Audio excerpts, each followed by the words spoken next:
Okay. So for the next talk, we have Nadia Flodgren from Stockholm, who will be telling us about classifying large n limits of multiscalar theories by algebra. Go for it. Thank you. Like everyone, I want to thank the organizers for letting me speak today. It's been a very nice conference. Right. So in my earlier work, we have found that for multiscalar 5-4 theory in 4 dimensions, the leading order renormalization group flow can be described using non-associative algebras. And then more recently, we discovered that this algebraic description can be helpful when identifying scalings for taking different large n limits without using the standard methods of graph theory or combinatorics. And most recently, I've applied this to a few different example models and managed to find results that agree with previous known scalings and limits, and a few that might be new limits and scalings. Let me start by going through the basics of this algebraic description, and then I'll highlight a few of the results I think are interesting. All right, so we consider these massless scalar theories with quartic interactions. We have this coupling lambda here. And in 4 dimensions, this is dimensionless. So the beta function for these theories is known since before. And what we note here is that it's quadratic in these couplings lambda. And this is the reason for our algebra. So the beta function is quadratic, and we consider this space of marginal quartic interactions. And then the beta functions give rise to a product that we here call use the symbol a diamond product that we define like this in terms of the beta functions. And it has been used before by Michel in the 80s. And this product, in combination with this set of marginal couplings, leads to an algebra that's commutative but not generally associative. So non-associative for the most part. And to use this more in practice, we introduce a complete basis of tensor structures that we call E here. So the full coupling is expressed in terms of this basis E, and then coupling constants lambda k, so that go from 1 to the number of invariants of our model. And in terms of this basis, we can express the beta function like this, and we define the product again as this expression, where we have a sum over the permutations of these indices. And via this definition, to the far right here, we have constant C that are the structure constants of this algebra. So they, in a sense, define the algebra, and they are the constants that appear in the beta functions for each of these coupling constants for every interaction. So we can also represent the full algebra like this as a multiplication table, which I'll use. So let's consider an example model. So we consider the bifundamental model, where we have fields with 2 indices here, each over an ON group. So we have a global ON-OM symmetry. And this model has 2 different invariant interactions. So we have this double trace interaction here and a single trace interaction. And we use these to define our basis elements here. And if we want the explicit form, it's given by these combinations of delta functions. So when we have our basis, we can just use our product and calculate the algebra itself. And if we want to compare it to the beta functions, we have those here too. So the beta functions and algebra are just alternative ways of expressing the same thing. Here we have the case where n and m are finite. So if we want to take any limits, a large n limit or large m limit for this model, then we need to rescale both the basis elements and the couplings, which we can do as long as this, according to this equation. So the capital lambda and e are the rescaled parameters. All right, and then because we have both n and m as parameters here, we make an ansatz for the scaling, where we have these unknown exponents here, which are the scaling exponents. And in general, it's not it can be non-trivial to find which scaling exponents to use. And the concept of optimal scaling was introduced relatively recently by Ferrari-Rivasov-Valette, where it's equivalent to the smallest scaling exponents that lead to a well-defined large n expansion. And that's the definition that I use here as well. So our goal is to, using this algebra, find the optimal scaling exponents. All right, so because we have two parameters, we're gonna parameterize and assume that they are both related to a parameter q, so that m is proportional to n to some number c here, that's positive. So c is a very important parameter, which we'll use to, we'll see that our scalings are expressed in terms of this c. So for example, c equals to 0 corresponds to the limit where n is large, but m is finite. And the opposite is true for c going to infinity. So with this parameterization, we can express the scaling now in terms of q to the power of these u here, which are now combinations of our scaling exponents, and this parameter c. So using this parameterization, now we impose a condition that in the large q limit for all values of c, which then corresponds to all possible large n or m limits, we require that the algebra is finite. The rescaled algebra elements is finite. And if we impose these conditions for our bifundamental model, then we get 4 different conditions, which we call exponent conditions here. And a set of these linear inequalities is just a linear programming problem, which has many different methods of being solved. So you can use the simplex algorithm and Fourier's method or any other method that works. And with this method, we can find an optimal solution. This optimal solution will correspond to the optimal scaling in our case. But we need to note here that these depend on c still. And because of this, the optimal solution and therefore the optimal scaling will vary depending on the value of c. So it vary depending on how m and n are proportional. All right, and every exponent condition also corresponds to terms in the algebra. That's where we get them from. So when we saturate an exponent condition, it's fulfilled by an equality, that corresponds to terms surviving in the large q limit. But if an exponent condition is not saturated, then those terms will vanish in the large q limit to leading order. This means we can classify 2 different kinds of limits.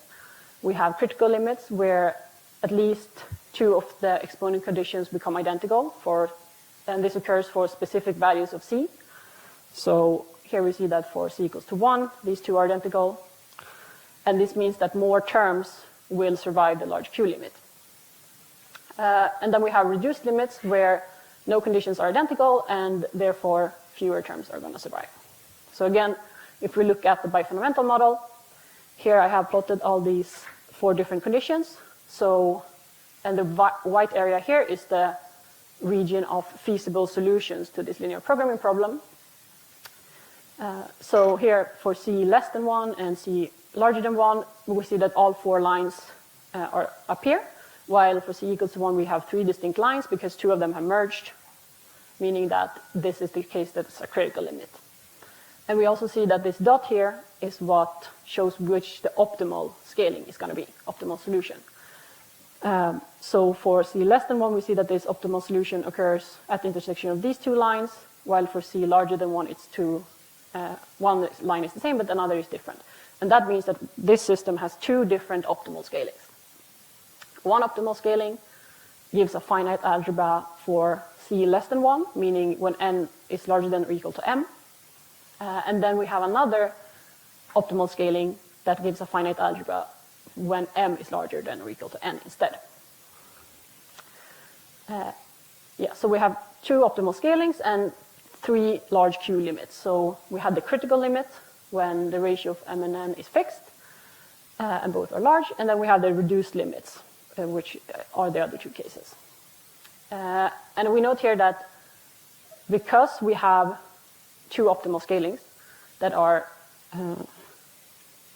optimal for different regions of c, the large n and large m limits do not commute. And this is something that has also been observed before by Ferrari, Asinagi, and Gregori, where they find a scaling, an optimal scaling for matrix tensor models. And they also have that with their scaling, the limits do not commute. So we have the same thing. All right, so if we actually look at what the algebra looks like in these limits, we have the critical limit. We can see the algebra has more terms. It has a free parameter, that is the fixed ratio of our m and n. And yeah, so it's a bit more complicated than this very simple algebra we get in the two reduced limits.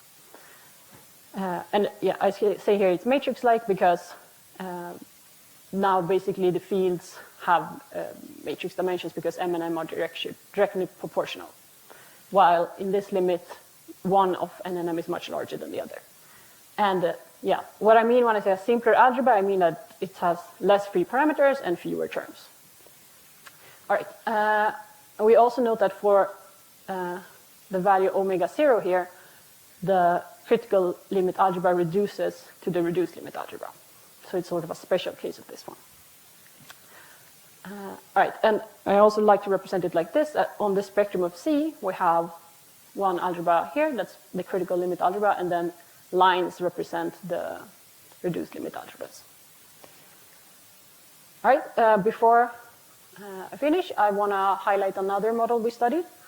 So we also considered an adjoint matrix vector model where we have m numbers of adjoint scalar multiplets in the adjoint SUN representation. And this model has 4 different invariants instead, 2 single trace ones and 2 double trace ones. And we similarly find that we still have 2 optimal scalings, but this time they intersect when m is proportional to n squared instead. So for n squared larger or equal to m, or c between 0 and 2, we have this optimal scaling, and then in the other range of c, we have this optimal scaling.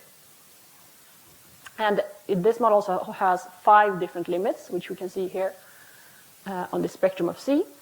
So for c equals to 0, the large n limit, where m is finite, the scaling is basically the 't Hooft large n scaling, so it's a matrix-like limit, meaning it should be dominated by regular planar diagrams, and the algebra is the most complicated in this case. So what's interesting about these other limits is that the next one here is tensor-like because it is at c equals to 1, and it is very simple. It's a reduced limit, so few terms survive, and it has many properties that are similar to the melonic limit of tensor models, which is very well studied, and we know which diagrams dominate in that limit are melonic diagrams. And then we also have another reduced limit that's very similar to this almost melonic limit, but it has slight different properties. It has, yeah. So it is interesting in the sense that if this one is melonic-like, then we wonder which kind of diagrams would dominate in this limit. We also have a matrix vector-like limit, where the ratio m over n squared is fixed. And what's interesting about this one is that it's a bit simpler than the matrix-like limit. So not quite as complicated. So the same is true for the vector-like limit at the end here, where vector-like limits of large n limits of vector models are dominated by bubble diagrams.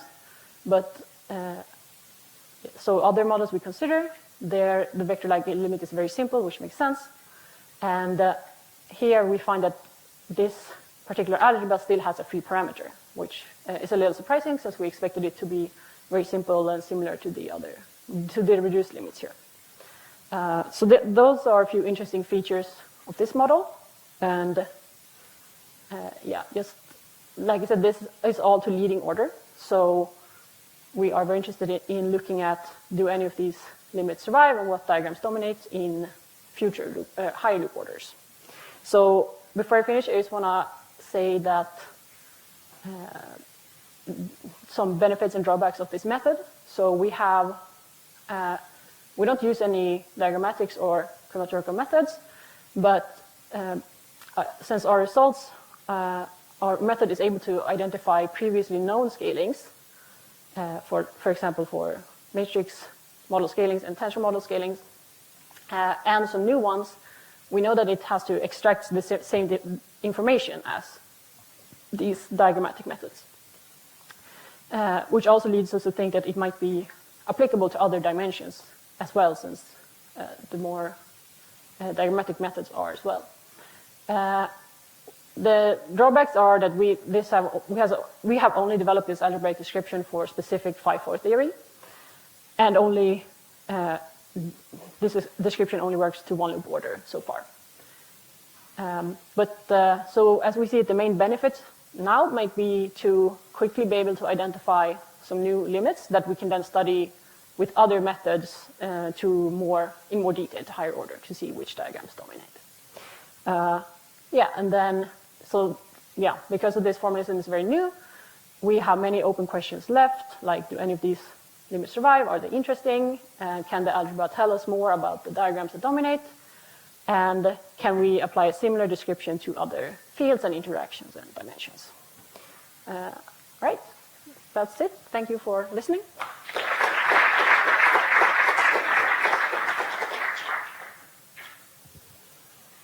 Are there any questions?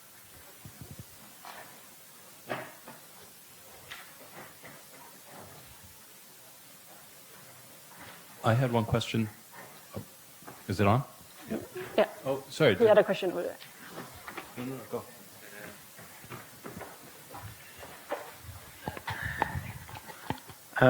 In regards to higher loops, is it the case that it's just possible that the optimal scalings you got from one loop will just not hold in other loops? Or is it also possible that for higher loops you could potentially get other optimal scalings? That are yeah, not... so,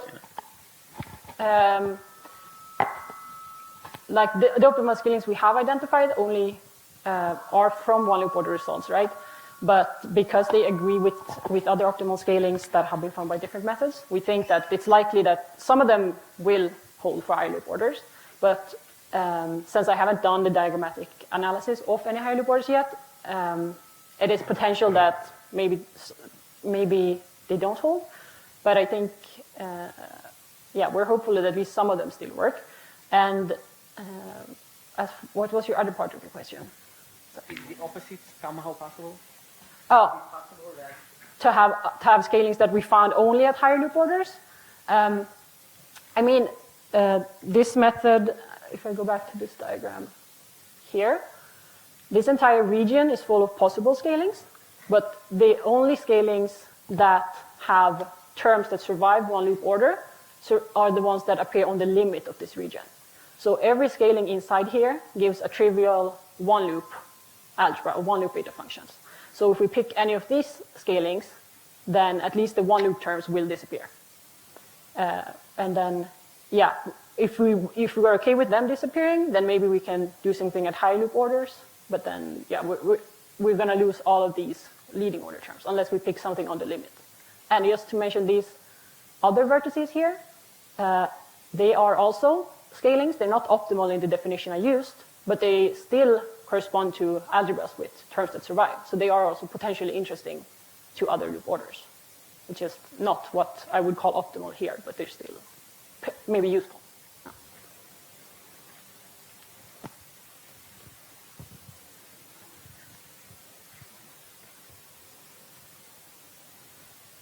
If there are no more questions, let's thank Nadia again.